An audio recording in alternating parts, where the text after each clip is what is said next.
Welcome back to the Rad City Design Studio. Today, I'm sharing one of my favorite jewelry making techniques, building the perfect resin dome. Let's dive right in. First things first, I applied a very thin layer of resin to stick my inclusions down. This is going to keep them from floating away later. The trick here is to keep everything level and to go very slowly. Trust me, patience is going to be key here.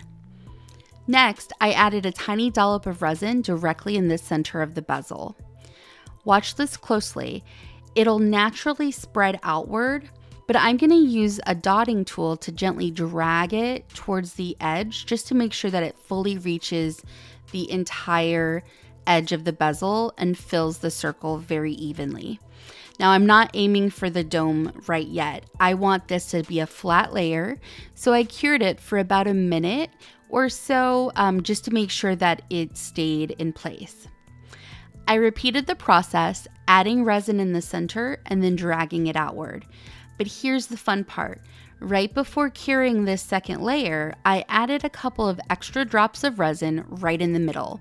This creates that signature dome shape that we're looking for. I cured again, nice and slow, and then I just kept building these layers up until the dome rose just above the bezel. It's kind of like when you're pouring a drink and you get to the point where the liquid kind of peeks over the edge of the glass. It's all about precision. If you add too much at once, it's going to spill over, but if you go slow and steady, you're going to be able to get it to suspend itself long enough for you to cure it. No rushing allowed. If you don't have Look how gorgeous this dome is. It's perfectly clear. I made sure not to touch it so that I wouldn't have any fingerprints or anything in it, but it has that beautiful dome shape right over the inclusions that I built. And even though we used multiple layers, you can't really see them. It all just looks like it's one layer. Now, if you don't have one of these ring blanks, or if you don't want to mess up your ring blank while you practice, let me show you how you can make your own with craft wire. It's easy and perfect for testing this technique without the risk. I started with about 10 inches of 20 gauge craft wire, just cheap copper craft wire, and I used the lid of my alcohol ink bottle as a guide. This is just about the right size for my finger, maybe just a little bit bigger, but that's fine. So I'm going to wrap the wire around about 4 or 5 times and then snip the ends.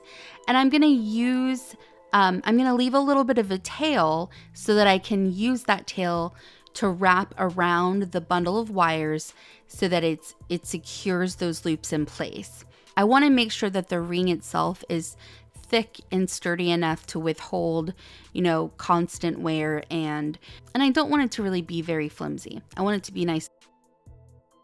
Next, I took what was left of the wire and I made 3 jump rings using that same technique, wrapping it around the lid of my alcohol ink bottle.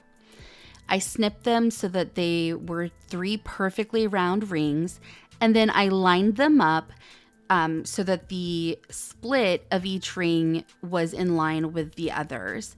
I used a tiny dot of clear UV gel polish on the split of the rings to make sure that they all stayed together. I cured that and it kept them nice and secure. I laid the jump rings on a silicone pad and filled the bezel with a shallow layer of resin. I cured this for about 2 minutes to make sure my base was nice and solid. I attached the bezel to the wire ring by adding a little bit of resin on the back side of the bezel and placed the ring right in the center and then cured it while I held it in place.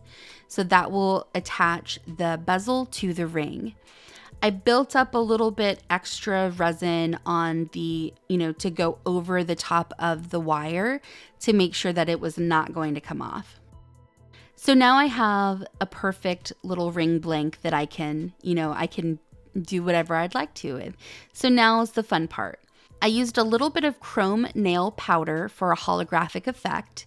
And then after that, I used a black crystal bead and yellow rines to form the profile of a flower. I kind of wanted it to look like it was looking up at the sun.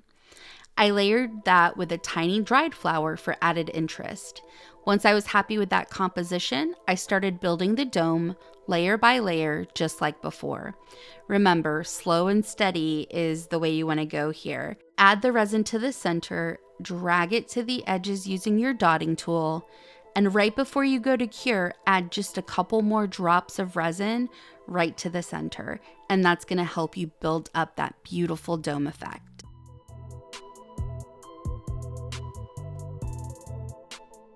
There's so many cool ways that you can use this technique. Along with this ring, I also used the same technique to make a pendant and the center bead of each of these earrings. I might do a live session this weekend to show you how to make these earrings, so let me know in the comments if you're interested in seeing that. I hope you had fun and learned something new today. Don't forget to subscribe, share this video with your craft buddies, and most importantly, go make something awesome this week. And as always, stay rad. If you're as obsessed with resin as I am, check out my resin tutorial playlist for more inspiration.